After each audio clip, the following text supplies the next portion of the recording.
Very well. There's 146 children on site. When they arrived, they were greeted on the bus by bilingual greeters that explained to them what was going to take place and what to expect. It's hard for any of us to imagine what it would be like to be a girl 12 years old or younger, so far from home or family, riding on an airplane for the first time and arriving here last night. But we're told after they got a shower and those clean pajamas, they were different girls. But I'm told that after they showered, it was like a whole new group of kids, and they were so excited, and they were folding their clothes and putting them in their dressers, and they were very content. Each girl was fed and checked by medical staff. We've confirmed that LECOM Health and other Erie providers are assisting with the care. Staff from the Pennsylvania International Academy is preparing food and doing laundry. Because settling 146 girls took time, there was no early breakfast call. They didn't even wake them for breakfast. They're just letting everybody sleep because they had a very long day yesterday. And while the emergency intake site is still not taking donations or volunteer help, they are touched by the offers and may need support in the weeks to come. I had a couple dozen calls yesterday, people wanting to volunteer or donate time or, toys, all kinds of things. And it's just so wonderful to see that. What a great community this is. Health and Human Services says so far so good at the Summit Township dormitories. We will keep you updated on air and online through this entire process.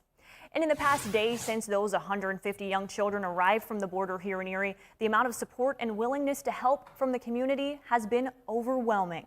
After seeing the young children get off the plane and onto the buses, Erie residents knew they wanted to help. They shared ideas of wanting to host toy drives, donate socks, or other necessary clothing.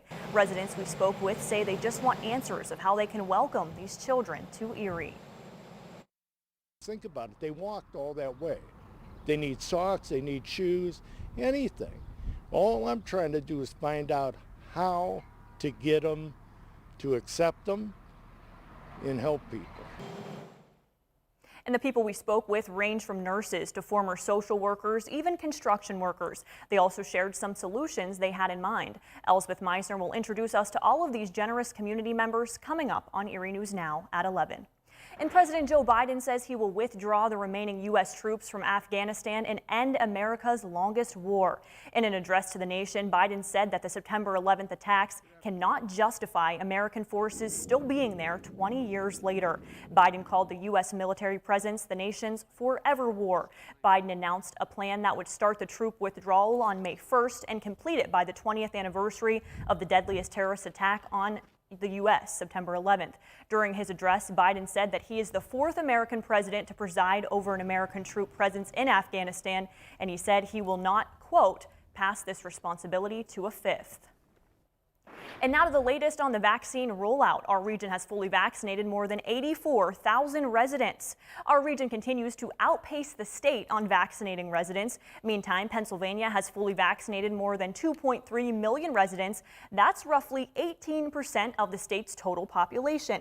You can always find the latest COVID-19 facts and figures on our website, erienewsnow.com.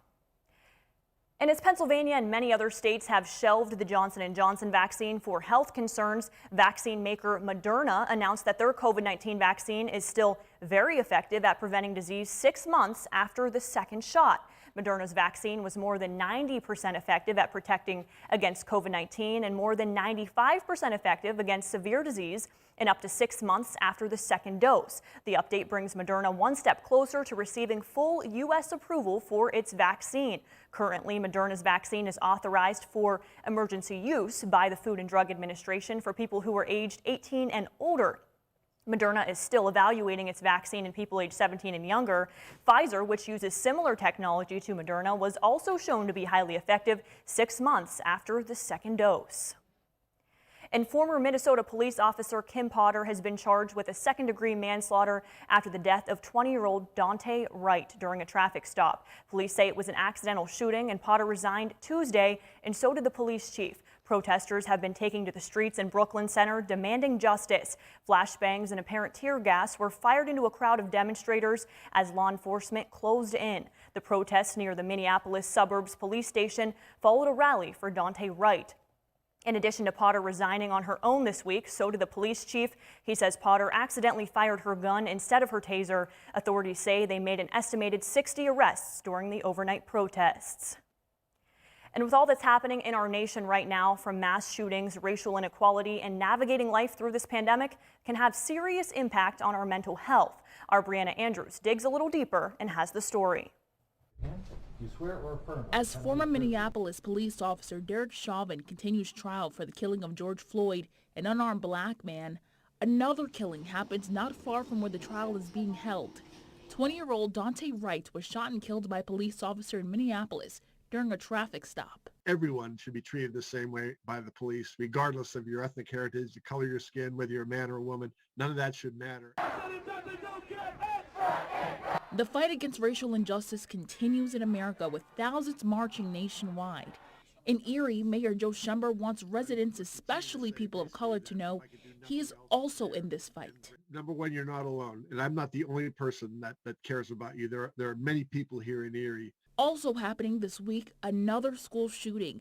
At East High School in Knoxville, Tennessee, several people were shot, including a police officer. According to Becky Clark, a licensed social worker and the director of treatment services at Stairway Behavioral Health, witnessing incidents like these can take a toll on mental health. There's a lot of stress and a lot of anxiety that a lot of people are dealing with all of this. So how do we cope? Monitor the sources of information that you're receiving. Being careful about how you're getting your information and expressing your concerns is really important.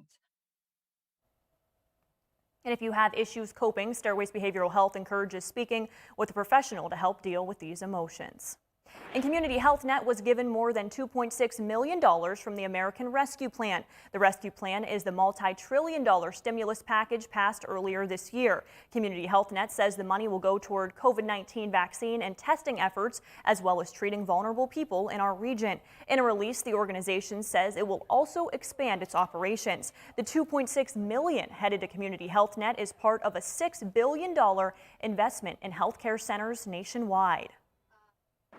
And an Olympic ring monument was unveiled in Western Tokyo today. The event marks 100 days to go until the Summer Games, which were postponed last year because of the coronavirus pandemic. The official mascot of the Tokyo Olympics attended the ceremony. Meanwhile, in central Tokyo, officials also unveiled a new statue of the Games mascots. Officials are expected to come up with the concrete anti-coronavirus measures to ensure that the competitions are conducted safely. International visitors won't be allowed into the Games, but you can catch all the action on our channel, WICU 12, and all of the action begins on Friday, July 23rd, exactly 100 days from today.